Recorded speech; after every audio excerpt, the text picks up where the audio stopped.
Olá pessoal, estamos aqui com mais uma TV Câmara nesta quinta-feira e hoje meu convidado é o meu amigo, o diretor da maior escola de Gramado, Senador Salgado Filho do bairro Piratini. Então, obrigado por ter aceitado o convite, Pedro, e boa tarde também.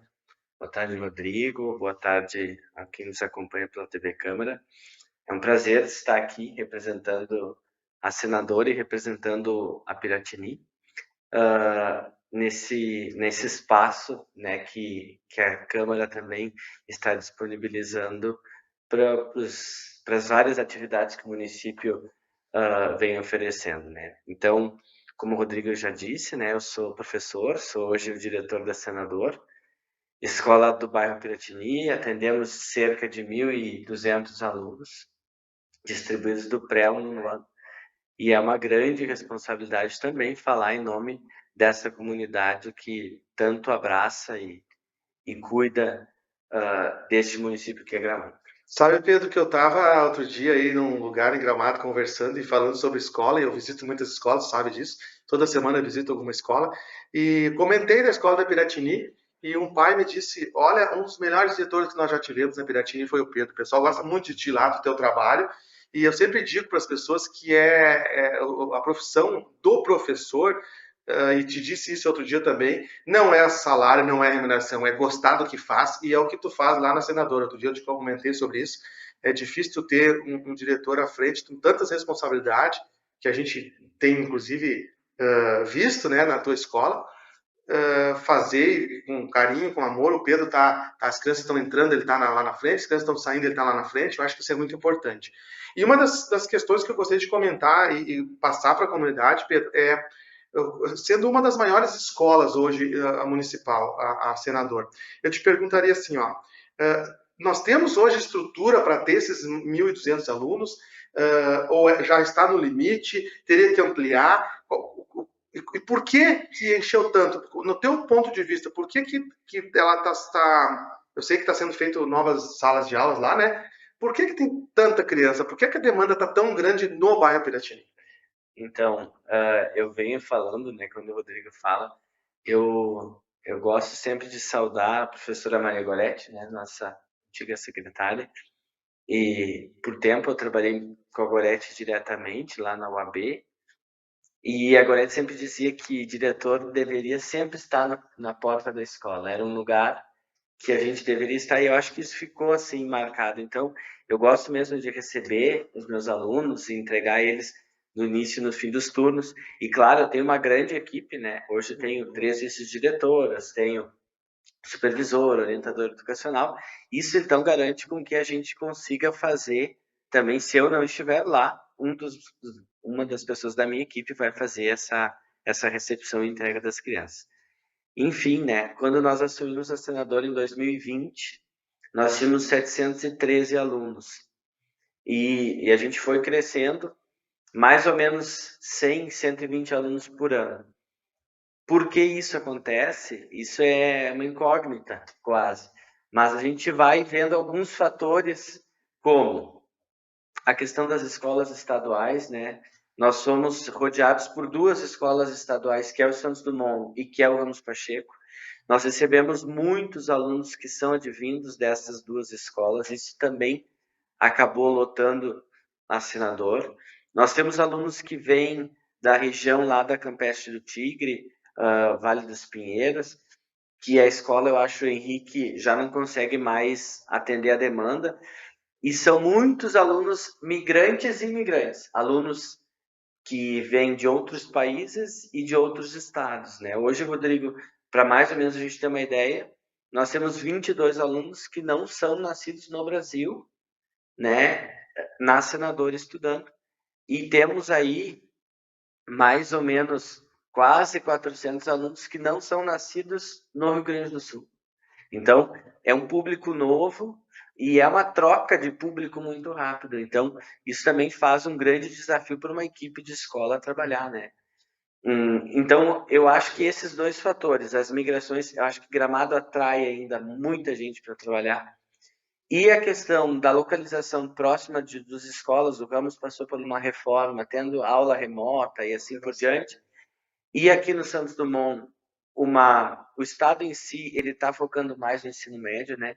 E a gente acaba tendo que abarcar essas crianças, visto o transporte e assim por diante. Então, acredito que hoje, se a gente for dizer, as duas frentes que nós temos são essas: os públicos dos arredores e também o público que vem de outros lugares. Se tu me pedisse um ano atrás, um ano e meio atrás, eu ia te dizer assim, que nós tínhamos um grande público que veio da escola particular também, né? Na época foram quase 50 alunos que durante a pandemia se deslocaram das escolas particulares e estão ainda hoje na Senador, não saíram.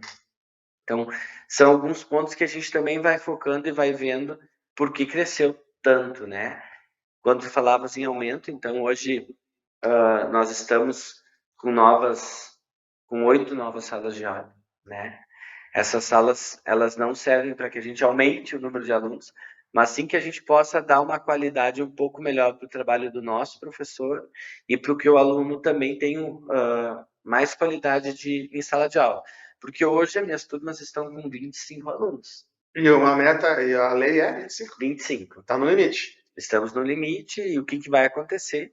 Então, quando a gente conseguir abrir novas salas, a tendência é que a gente faça uma redução do número de alunos para que a gente possa ter 20, né? 20, 21, e a gente deixar, então, esse professor ter uma qualidade um pouco maior e a gente ter um número maior de turmas e também poder oferecer, porque hoje, por exemplo, para quarto ano e para terceiro ano, nós chegamos a ter 10, 12 alunos esperando, né?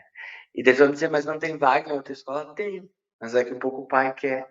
E sabe, Pedro, que eu me criei na Piratini, morei muitos anos na Piratini, e a Piratini sempre foi uma referência à escola, sempre foi uma escola de referência em vários segmentos. Até agora me lembrei da banda municipal, que é uma delas.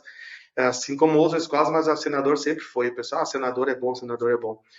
Mas me preocupa muito a questão estrutural, tanto da escola Senador, que eu tenho 48 anos, já existia essa escola. Então tem que ser reformada, tem que ser revista algumas coisas, e é umas coisas que eu cobro aqui em sessão bastante há muito tempo, que tem que começar a pensar em projetos novos, de escolas novas, pensar em projetos, inclusive, a gente já conversou sobre isso, Pedro, até de repente uma escola na floresta, uma escola lá na Curva da Farinha, já tem conversas para isso. Tu falaste do Vale dos Pinheiros, também teria que ter uma escola, porque essas crianças do Vale dos Pinheiros, que vêm para ti, vêm também da Curva da Farinha e vêm também de outros lugares, além de não ter lugar, as crianças não têm mais espaço. Eu estive visitando a escola lá da Curva da Farinha, e do bairro Casa Grande, tem crianças estudando no auditório, de não ter espaço. E esse ano já teve criança que não teve mais vagas, teve que sair.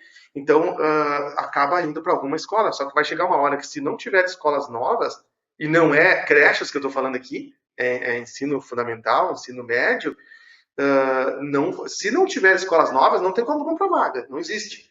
Então, a gente tem que pensar e estruturar, principalmente, projetos para novas escolas. Não sei se tu concorda com isso, se tu pensa nisso também, de ter projetos novos, né? Eu acredito, né, Rodrigo? Eu já conversei contigo e já conversei com a secretária, e eu acho que isso a gente demanda de uma construção coletiva, né? E dentro dessa construção a gente vê assim, há 10 anos atrás, nós tínhamos uma demanda de educação infantil. Nós talvez tínhamos a Julita Tissot ali no Piratini, tínhamos o Caiquinho lá no Moura, a tia Carmelina na Várzea, e a gente começou a crescer em educação infantil e essas escolas foram aumentando, aumentando, aumentando. Hoje, nós temos um grande público de educação infantil, mas esse público um dia vai chegar no ensino fundamental. E eu acho que nós estamos começando a receber esses grandes públicos do ensino fundamental. E sim, eu acho que é necessário hoje, num ponto de vista assim macro, a gente ter uma escola lá no Vale dos Pinheiros, né? Uma escola talvez lá na região da Várzea, para o lado da Vila Olímpica, do São Luís, do Belvedere, né? Porque lá temos a Padre Anchieta, mas que atende hoje só alunos até o 5º ano, e que a gente acaba mobilizando os alunos todos para uma escola que é a Mosebese, que também daqui um pouco vai ficar grande como a Senador. Já estão reformando, mas não é suficiente. É suficiente para a demanda deles, né? Sim. Não para mais demanda. Realmente eu me preocupo muito com isso. E essas obras, assim como na floresta, mato queimado, de repente tem que ter projetos para fazer. E uma coisa que eu até comentei, assim, informalmente, Pedro, também, não sei se isso que eu vou falar, se há possibilidade, mas se o Estado não tem condição de manter, de dar uma educação de acordo, ou manter, por exemplo, ali na floresta, o Ramos Pacheco, então o nosso governo municipal tem que fazer uma parceria com o Estado e assumir aquela escola. Ali tem espaço, inclusive, para fazer 2, 3 pisos ali para cima. Então, daqui a pouco, fazer uma parceria com o Estado, pegar aquela escola, reformar, não sei, fazer um prédio ali e fazer uma escola para desafogar, porque o teu caso ali, cada ano só vai piorar nesse jeito que está. E como é que tá as instalações da escola em si? Então, hoje, eu volto a dizer também que se a gente olhar num grande prospecto, a gente tem uma boa estrutura enquanto senador, né? Temos um auditório para 500 alunos, para 500 pessoas. Ele não nos alimenta para o todo, mas ele é hoje o maior auditório do município, né? Nós temos laboratório de ciência, laboratório de informática, sala de arte, sala de leitura, brinquedoteca, biblioteca. Temos o espaço para a banda, né? Como tu falaste antes, a nossa banda tem 30 anos aí, e nesses 30 anos a gente tem muito equipamento, muitos advindos via emenda impositiva ou compras do município, assim por diante, e que demandam espaço, né? Então, escola não é só sala de aula. Então, eu volto a dizer, assim, a gente pensa hoje, daqui um pouco precisamos ter mais um ginásio de esportes, precisamos daqui um pouco um aumento de refeitório, porque já não está dando mais conta, né, pela demanda que a gente tem. São coisas que se precisam se pensar, como tem que se pensar no quadro profissional, né? Depois. Porque não adianta a gente aumentar e botar professor, mas hoje, né, especificadamente eu tenho 2 orientadores, 2 supervisores, professores do AE, né? Agora uma prof saiu em contrato emergencial, mas o município já abriu um contrato novo, né? Então a gente sabe que até está passando uma nova votação do plano de carreira aqui na casa, e dentro dessas situações estão a criação de alguns cargos de professor, supervisor, para vir e alocar dentro das escolas e a gente conseguir dar esse suporte maior para o professor em sala de aula. Porque eu gosto sempre de dizer que nós, enquanto escola, temos um objetivo, que é o aluno. Sim. Porque senão nós não vamos existir. Sim. Eu perco meu emprego. O professor, no momento que ele não tiver aluno, ele tem que ir para outra escola. E aluno tem, né, Pedro? É. Bastante. Mas esse plano de carreira também, isso também me preocupa muito. Vai ser aprovado, eu tenho certeza, e outro é um plano bom, tem que ser aprovado, mas assim, não é o suficiente, porque o que me preocupa hoje nas escolas é a mão de obra, é o professor. Ninguém mais quer ser professor, é difícil a situação. Por essas coisas que a gente fala, isso que no município ainda é bom, tem muito pior, mas a gente tem que se preocupar muito com isso, porque logo na frente é meus netos, é meus filhos que vão com os filhos deles.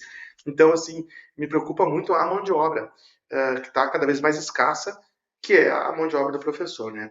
Deixa eu te perguntar um pouquinho, perguntar também, Pedro, a questão de monitores. Essa foi uma briga que eu tive aqui na casa há muitos, que o monitor ganha pouco, o monitor... Uma geral, assim, o serviço do monitor, o quanto o monitor é importante numa escola.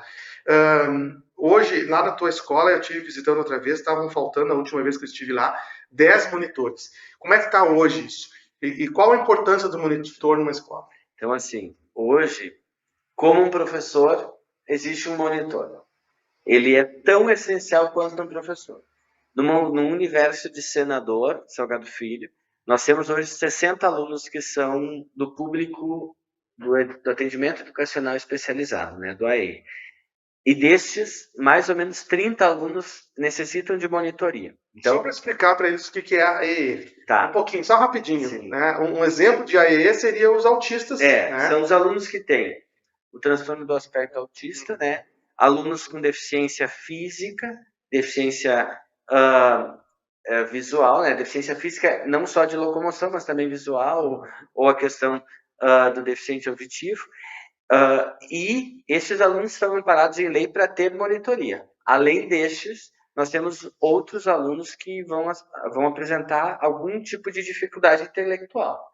E daí cada médico, né, e a gente diz que cada caso é um caso, porque cada um vai ter uma especificidade.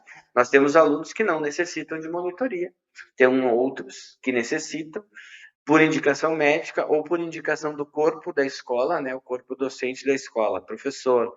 Aí, direção, orientação e supervisão, vê que essa necessidade, a gente faz essa solicitação. Então, hoje, quando nós, voltamos lá atrás, quando eu estava na sala lá em 2017, 2018, 2019, enfim, nós tínhamos, sei lá, 10, 12 alunos que necessitavam de monitor, 10 alunos no máximo. Hoje, nós temos esse número lá em 30, 33. Como cresce na Senador, cresce nas outras também. O monitor, ele é fundamental no trabalho, porque, como tu vistes na Senador, nós temos alguns alunos que têm uma certa resistência em ficar na sala de aula o tempo todo. Então, precisa ter alguém para acompanhar ele. Ou precisa para a questão do banheiro, ou precisa para a questão do lanche. Hoje, nos faltam ainda 3 monitores no turno da tarde, né? Até conversando com a secretária hoje, a gente sabe que tem uma questão do número de cargos que pode ser chamado pelo contrato emergencial. Eu acho que o número está cheio e por isso que nós ainda não completamos. Mas isso nos faz uma falta, porque além disso, nós precisamos gerenciar o profissional que fica doente, né, o professor que vai faltar, e daqui a um pouco é esse monitor que daqui a pouco vai nos dar essa mão. Então, hoje nos faltam 3 monitores de tarde, né, que é o turno em que nós temos hoje o maior público de AE na escola. Mas tu vai me dizer assim, tu manda eles para casa? Não. A gente vai ter que dar conta disso. Dá um jeito. Né? Como se não tiver uma pessoa na limpeza da escola, nós vamos precisar ter alguém para fazer a limpeza da escola. Na cozinha. Sim. E uma coisa interessante, gente, é que o Pedro, tu chega lá, ele está na cozinha, ele está na escola, ele conhece os alunos pelo nome, e não é só ele, em todas as escolas, eu vou em várias escolas, não vou dar nome aqui, mas várias, semana passada, inclusive, estive numa outra escola aí, e os diretores são assim, estão sempre em tudo que é lugar da escola. Uma outra coisa importante também que eu queria te comentar, essa semana, sexta-feira, um amigo meu tem um filho que estuda na Senador, e ele tem um grau de autismo, né, um grau menor um pouco. E o guri foi difícil para os pais aceitar, levar, até saber que tinha, levaram no Senador, era difícil esse guri ficar lá. O guri chorava, berrava, não queria entrar na sala de aula, e um dia eu tive te visitando e esse guri estava passeando lá, não queria ficar na escola. E sexta-feira eu conversei com o pai dele, e o pai dele disse assim, não, mas agora o meu filho ele não quer mais sair da Senador. Ele chegou lá, ele não sabe que sábado e domingo não tem aula, então ele tem a rotina dele em casa. Chegou um dia, chega lá, ele tomou banho dele, almoça, tomou banho dele, pega a mochilinha no sofá. Chega no sábado, ele chora, ele não entende que está fechado. Então, para te ver quanto é a importância. E ele me deixou assim, me deu um relato sexta-feira, que isso tudo se deve, óbvio, a escola inteira, mas ao monitor que estava cuidando dessa criança, que ele pegou uma afinidade com o monitor, e aí aquela discussão, aquela briga que eu tenho aqui, do monitor ser concursado, do monitor não ser contrato, porque agora, recentemente, vocês está saindo, está encerrando os contratos, e nos contratos é para 2 anos, não pode, 6 meses mais 6 ou 1 mais 6 mais 6, não pode recontratar. E aí tem que chamar a pessoa de fora. E aí como é que tu vai fazer com uma criança dessa que acostumou com... Então isso é muito sério, é muito importante, e o município tem que achar um jeito de acabar com isso e ter contrato. E também, não é porque estou na tua frente, tu sabe do meu trabalho, outra coisa que eu discuto em tribuna e falo, é que tem que aumentar o percentual de recursos para a educação. Não é culpa da diretora, não é culpa da Secretaria de Educação, é culpa do executivo que tem que aumentar os recursos para a educação, principalmente salarial. Vale alimentação, tá? Porque para o professor, para as pessoas que vão fazer uma formação, elas terem vontade de trabalhar no município como professor, como monitor, porque tem pessoas, Pedro, não sei se tu deve saber, né, mas tem colegas conhecidos meus que foram morar em outra cidade, tem vale alimentação, que é melhor remunerado, porque Gramado não é. Então, assim, é muito sério, é muito triste. E uma coisa que a gente vem falando aqui na Câmara é que pode se criar um caos muito grande na educação se não começar logo nessas coisas que a gente está falando. Em novos prédios, em projetos, em melhores salários. Não é para amanhã, mas tem que começar a conversar e tem que começar a ampliar o valor de investimento na educação. A gente vê isso, por exemplo, nessa situação dos monitores. É difícil porque uma criança autista, por exemplo, ela exige uma rotina. Então, ela acostuma com uma pessoa, ela acostuma com um horário, com um transporte, assim por diante. Quando isso não está dentro do parâmetro, desregula. Então, por exemplo, nós temos agora alguns contratos terminando em julho. Então, precisa vir novas pessoas para assumir essas crianças. Nem conhece as crianças, não sabe Então, as manias. vai chegando e essa troca vai acontecendo. E a gente diz, né, há um tempo atrás nós nem tínhamos mais profissionais que eram contratados. Era todo mundo concursado. Uhum. Mas a demanda, a gente entende que existe uma demanda, né? Mas e que a lista se esgotou do concurso, né? Enfim, mas a gente precisa, o profissional concursado, ele é um profissional que fica com a gente, né? Isso é uma segurança que nos dá para aquele pai. Vamos pegar 20 dias atrás, um mês atrás, né, Rodrigo? Nós estávamos com essa situação da violência que aconteceu lá em Blumenau. Mas a gente tem um profissional que ele é concursado, ele é conhecido pela comunidade, né? Mas daqui um pouco, em um ano ele sai, daqui 6 meses ele sai, vem outro. E até que essa comunidade se acostuma. A criança acostuma. Então, a gente vê de várias formas. Eu sou uma pessoa que sou adepta a concursada, né? Eu sou um profissional concursado, é isso que garante não só uma estabilidade para mim, mas uma estabilidade para a comunidade. Ela me conhece como tu deve conhecer, ou deve ter sido teus professores, alguns que estão lá, como Maria Cristina, como Sueli, né? Essas pessoas estão uma vida toda na Senadora, elas são referências, e eu acho que quando a gente é concursado, garante para essa comunidade essa certa estabilidade. Até porque eu vejo, Pedro, que na área de educacional, não é em todas as áreas, mas na educacional tem que ser concursado, porque não pode ter partido no meio, não pode ter política no meio. É pro bem da comunidade. Tu pega a criança pequenininha lá no pré e vai formar a criança. Então tem que ter essa qualidade. Essa qualidade só se dá com o tempo. É óbvio que eles vão se aposentar, vai entrar outros, mas não no contrato, que é só um ano. Mas indo para o final da nossa conversa, eu digo que é um bate-papo, eu queria comentar duas coisas contigo. Eu gostaria de saber de ti no que vocês usam o dinheiro do CPM da escola, tá? Eu vou te dizer por quê. Eu particularmente já usei a tribuna para dizer que eu sou contra um CPM, uma escola fazer pizza, fazer rifa para comprar papel higiênico, para comprar material de limpeza. Eu acho que isso o município tem que aportar. E o CPM tem que fazer para outros fins para as crianças, como passeio, como coisas culturais. Mas por que eu te digo isso? Porque há pouco tempo atrás, a semana passada na rede social, vieram falar dos ar-condicionado, que eu também brigo muito. Agora em setembro, é 2 anos que não instalam um ar-condicionado no Senador. E eu estive lá no Senador também, parece que agora instalaram os ar-condicionado agora essa semana. Então estou esperando, o Pedro vai falar. Mas Pedro, o que eu queria comentar, porque foi falado na rede social, que o senador, o diretor, estaria fazendo uma rifa para arrecadar dinheiro para ligar o ar-condicionado. Inclusive, eu fui lá e respondi que não, porque ali eu estou por dentro dessa escola e de outras escolas que eu sempre frequento e vou averiguar a informação. Então, gostaria de ouvir de ti sobre o dinheiro do CPM e sobre essa informação da rede social. Então, para nossa felicidade enquanto comunidade, né, se terminou toda a instalação elétrica na sexta-feira passada. Nós estamos esperando agora, deve acontecer nesses 3 dias desta semana, a ligação do ar-condicionado da rede elétrica da rua numa nova entrada, para que a gente possa alimentar todas as salas da escola. Sobre esta informação que tu nos fala, e tu me ligou na hora, né? Nós conversamos, eu te expliquei que nós não vamos conseguir nunca abarcar, enquanto CPM, uma instalação elétrica de ar-condicionado, a colocação de piso, a reforma de banheiro, porque eu acredito e compartilho desse mesmo intuito que tu tens, que isso a fonte é o erário, né? O município que precisa abarcar isso. E, de forma geral, abarca e faz isso. O que a gente compra com dinheiro do CPM, e que talvez seja uma informação disso?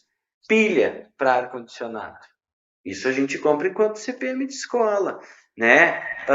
Falava antes para o Rodrigo, nós compramos, por exemplo, vidro, porque cada sala tem um tipo de vidro, uma metragem de vidro, que fica difícil também uma compra. Quebrou um vidro, tem que esperar para comprar um vidro, coisa pouca, né? Então, essas coisas a gente acaba comprando. Compramos livro, compramos material que seja de uso de artes, tinta X, tinta Y, cola quente. Agora fizemos caixa de material para os professores da pré-escola, com carimbo, com fita mimosa, fita de cetim. Então, eu acredito que o dinheiro do CPM deva ser para isso, né? Para aquele trabalho pedagógico, para um fim de passeio. Então, por exemplo, os meus alunos lá do 9º ano vão fazer um passeio no final do ano. Eu disse, não, vamos organizar, vocês fazem uma pizza aí, algum galeta, uma coisa, e com o dinheiro disso aí, é tudo para vocês pagar o passeio de vocês. Porque é um jeito também de que todos possam participar, né? Então, eu acredito sim que o dinheiro do CPM tem que ter esse fim, né? Então, em nenhum momento nós vamos fazer? Ó, pessoal, nós precisamos do auxílio de vocês lá na contribuição com o CPM, que também não é nós, diretor, né? O CPM é um grupo de pais e professores, né? A gente, enquanto diretor, faz parte do CPM, mas a gente é mais um, eu acho que na fala dizia um professor, enfim, porque a gente tem o costume dos professores passarem na sala e fazer, os professores estão do CPM, ó, esse mês vamos fazer a contribuição, tem essa finalidade. Então, por exemplo, contribuição de agora, nós vamos fazer a aquisição de 50 livros que vão ser usados na aula de história dos 6º anos. Ah, mas os alunos das outras séries também, todo mundo contribui. Mas um dia tu vai passar pelo 6º ano e vai utilizar isso. Vai ficar na escola, vai ficar ali. Então, eu acho que esse é o fim, né, Rodrigo? Eu acho que seria o mais sensato para o uso. Então, claro que por vezes a gente precisa para outras coisas que são emergenciais, mas a gente não compactua muito da compra de produto de limpeza, produto materiais para a escola. Para a escola via CPM. Então tá, gente. Acho que estamos no final da conversa, do bate-papo. Quero agradecer a todos aí pela participação, por nos assistir, agradecer ao Pedro por aceitar o convite. Bom, pessoal, chegando ao final, então, quero agradecer o Pedro por vir aí para nós bater um papo, agradecer o Paulinho atrás das câmeras aí pela força. Um bom final de noite, um bom feriado a todos. Obrigado mais uma vez, Pedro. Bom feriado para vocês também. Então, agradeço, Rodrigo, pelo convite, agradeço aqui também a todo o pessoal da Câmara por abrir esse espaço para a gente, enquanto diretor, enquanto professor, né?